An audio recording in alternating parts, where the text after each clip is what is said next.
I stood in the rain, my heart pounding as I watched her laugh with him, the man she called an old friend, the man she thought I'd never find.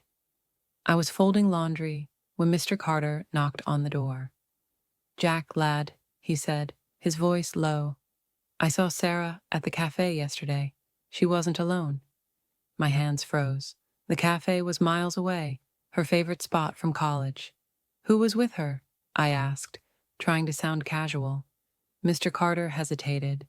"That fella she used to date. Tom, wasn't it?" My stomach dropped. Tom. The name I hadn't heard in years. The next day, I drove to the cafe. My hands shook as I parked across the street. There she was, sitting by the window, laughing with Tom. His hand brushed hers as he spoke. My chest tightened. I'd trusted her. We'd been married for 5 years. How could she? I snapped a photo with my phone, the evidence burning in my pocket. That evening, I cooked dinner like nothing was wrong. "How was your day?" I asked, stirring pasta. Sarah smiled. "Busy. Had a meeting with a client." I nodded, my fork clattering against the plate. "A client? At the cafe?" Her smile faltered. "Oh, right. I stopped by after." "Why?" I forced a laugh. "Just curious. Mr. Carter saw you there." Her eyes flicked away. "Oh, that was an old friend. We bumped into each other." After she went to bed, I searched her phone. My fingers trembled as I typed in her passcode. Messages with Tom flooded the screen. "Miss you," he'd written. "When can we meet again?" Her replies were short, cryptic. "Soon.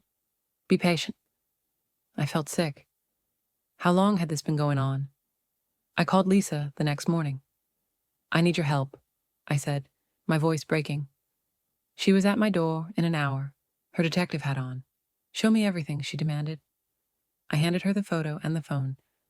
She scrolled through the messages, her jaw tightening. "This is bad, Jack, but we'll get to the bottom of it." Lisa devised a plan. "We'll track her movements, see where these meetings lead." I nodded, though my stomach churned. What if it's nothing?" Lisa's gaze was steady. "Then you'll have peace of mind. But something tells me it's not nothing." We followed Sarah to a park the next evening. She met Tom on a bench, their heads close together. I gripped the steering wheel, my knuckles white. "This is it," Lisa whispered. "Proof." But as I watched them laugh, a new question burned in my mind. Why? I couldn't wait any longer. That night, I confronted her. "Sarah, who is Tom?" Her eyes widened. "Jack, don't lie to me. I know about the meetings." Tears filled her eyes. "It's not what you think." "Then what is it?" I demanded. Sarah confessed. Tom had reached out months ago, claiming he was dying. She'd met him for closure, she said. "I never cheated, Jack. I just needed to say goodbye." I stared at her, my heart torn. Was she telling the truth? Or was this another lie? I couldn't sleep that night. Her words replayed in my mind. Dying? Closure? It sounded like a story. But why would she lie? Unless she was hiding something bigger. I rolled over, the weight of doubt crushing me. Lisa dug deeper into Tom's story. She found no records of him being ill. "It's a lie, Jack," she said, handing me the papers. "He's healthy as a horse." My stomach churned. If Tom wasn't dying, why was Sarah meeting him? What was she hiding? I confronted Sarah again, this time with Lisa's findings. "Tom's not sick, is he?" I demanded. She flinched, her eyes darting away. I didn't want to worry you. Worry me. You've been lying to me for months." The words felt like knives, but I couldn't stop. After the argument, Sarah moved into the guest room. The house felt colder, heavier. I lay in bed, staring at the ceiling, listening to her quiet sobs through the wall. What had I done? Had I pushed her away for good? Lisa called me the next day. "I found something," she said, her voice grim. "Tom's been in financial trouble. He's got debts piling up." My mind raced. "Do you think Sarah's been helping him?" Lisa paused. "It's possible, but why keep it a secret?" I checked our bank account that night. Small withdrawals, spaced out over months. Not enough to raise alarms, but enough to add up. My heart sank. Had Sarah been giving money to Tom? And if so, why? I showed Sarah the bank statement. "What is this?" I asked, my voice steady but cold. She looked at the screen, her face draining of color. I was trying to help him. He said he'll lose everything." "And you thought that was more important than our marriage?" Sarah finally broke down. "He said if I didn't help, he'd tell you about us, about the past." My chest tightened. "Blackmail?" She nodded, tears falling. "I was scared, Jack. I didn't know what to do." Sarah told me everything. Tom had been her first love, but they'd broken up bitterly years ago. "I thought it was over," she said.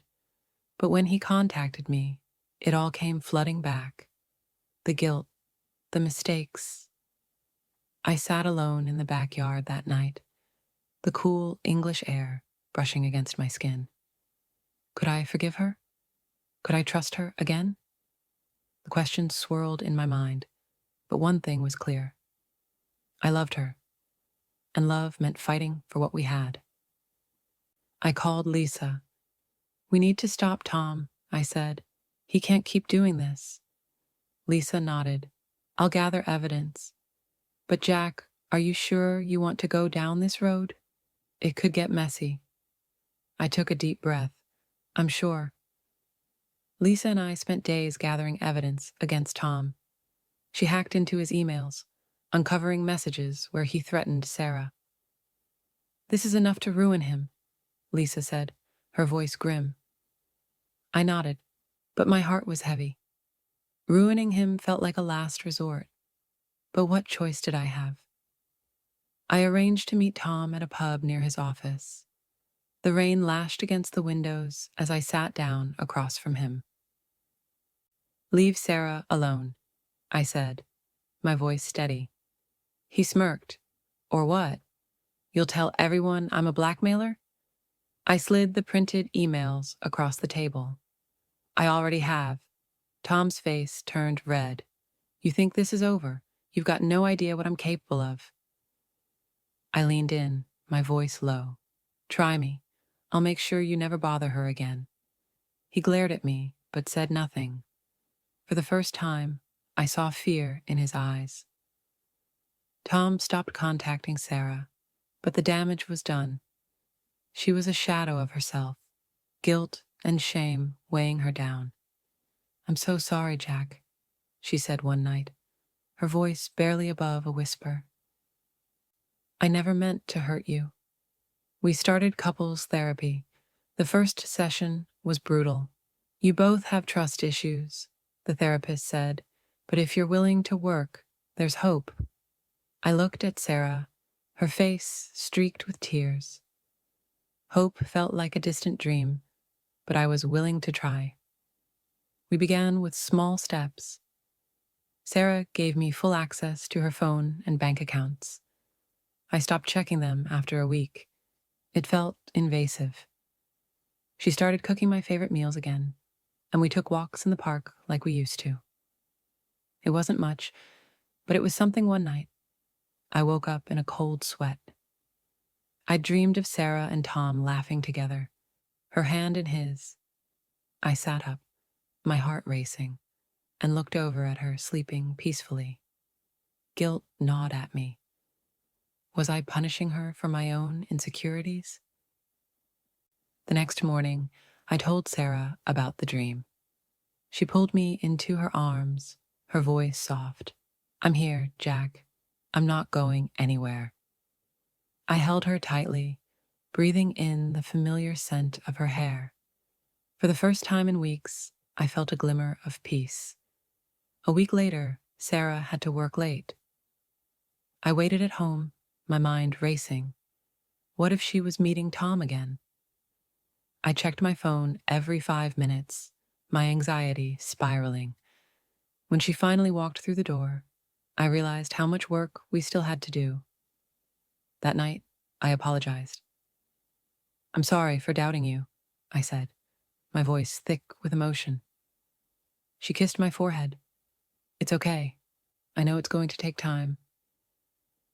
I pulled her close, realizing that trust wasn't just about her actions, it was about my own healing. We decided to take a weekend trip to the countryside, just the two of us. It was Sarah's idea, a chance to reconnect away from the noise of our daily lives.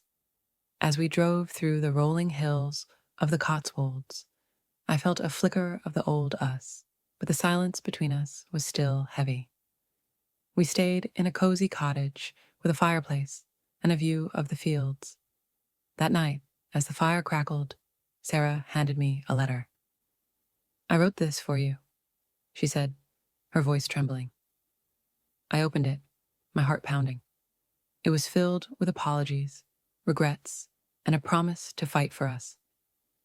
The next morning, we took a walk through the fields. The air was crisp, and the sun was just rising. "Do you remember our first trip here?" Sarah asked, her voice soft. I nodded. "You got lost, and I had to carry your bag because it was too heavy." She laughed, and for a moment, it felt like old times. But the peace didn't last. Over breakfast, we argued about Tom again. "Why didn't you tell me sooner?" I demanded. Sarah's eyes filled with tears. "Because I was scared of losing you." The words hung in the air, heavy and unresolved. Later, we sat by a stream, watching the water flow. "I'm tired of fighting," Sarah said, her voice breaking. "I just want us to be us again." I looked at her, really looked at her, and saw the pain in her eyes. "Me too," I whispered.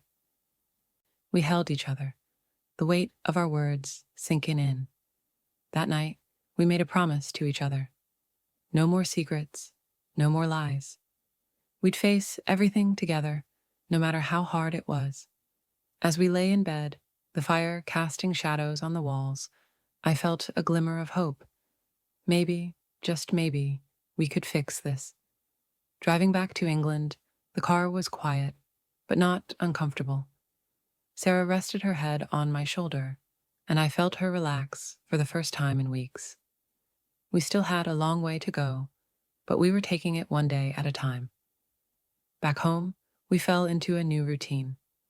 We cooked together, watched movies, and talked, really talked, every night.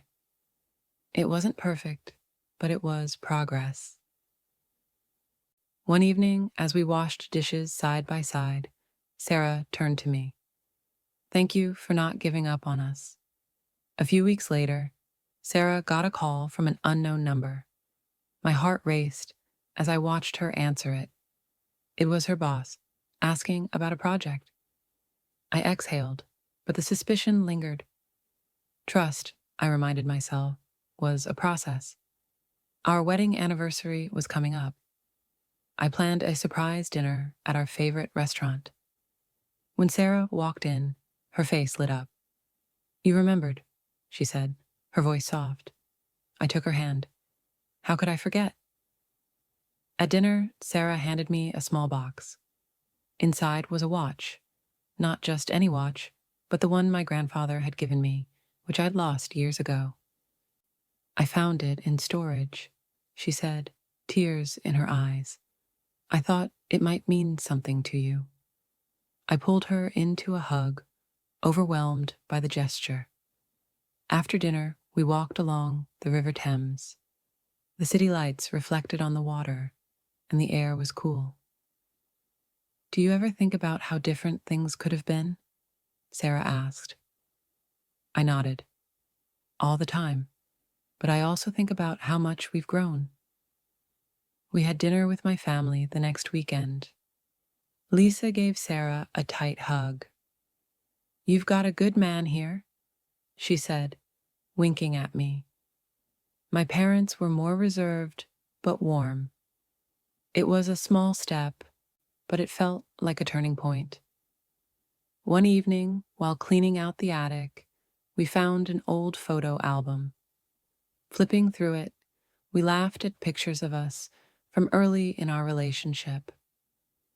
"Remember when we went to Paris?" Sarah asked, pointing to a photo. "And you got lost in the Louvre." But old habits die hard. One night, I woke up to find Sarah's phone glowing on the nightstand. My heart raced as I reached for it, then stopped. "What are you doing?" she asked, her voice groggy. I froze, ashamed. "Nothing," I mumbled, turning away. In the morning, I apologized.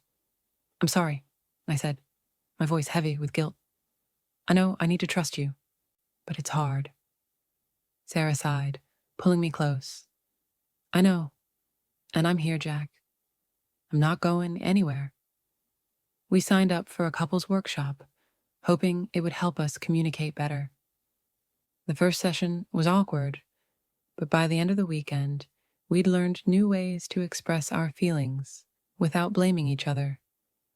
One day, a letter arrived addressed to Sarah. My stomach dropped as I saw the return address. "Tom." "What does he want now?" I asked, my voice tight. Sarah opened it, her hands shaking. It was an apology, a desperate final attempt to make amends. We decided to burn the letter. In the backyard, we watched it turn to ash. "He's out of our lives for good," Sarah said, her voice firm. I nodded, feeling a weight lift. It was a small act, but it felt symbolic. We started planning a trip, not just a weekend away, but a real vacation. Sarah suggested Italy. "Somewhere new," she said, smiling. "Somewhere just for us." I agreed, feeling a spark of excitement I hadn't felt in months. The night before our trip, we packed our bags. Sarah folded clothes with care, humming softly. I watched her, feeling a sense of peace I hadn't felt in a long time. "Ready for this?" I asked. She turned, smiling. "More than ready. It's going to be good for us." On the plane to Italy, Sarah held my hand as we took off. "Remember our first trip together?" she asked. I laughed. "How could I forget? You spilled coffee all over me." She playfully elbowed me. "It was your fault for not holding the cup right." We landed in Rome, the sun warm on our faces. As we walked through the airport, Sarah's excitement was contagious. "First stop, Gelato," she declared. I rolled my eyes but followed her, already feeling the weight of our past lighten. We found a small gelateria near the Colosseum. Sarah ordered 3 flavors, while I stuck to one.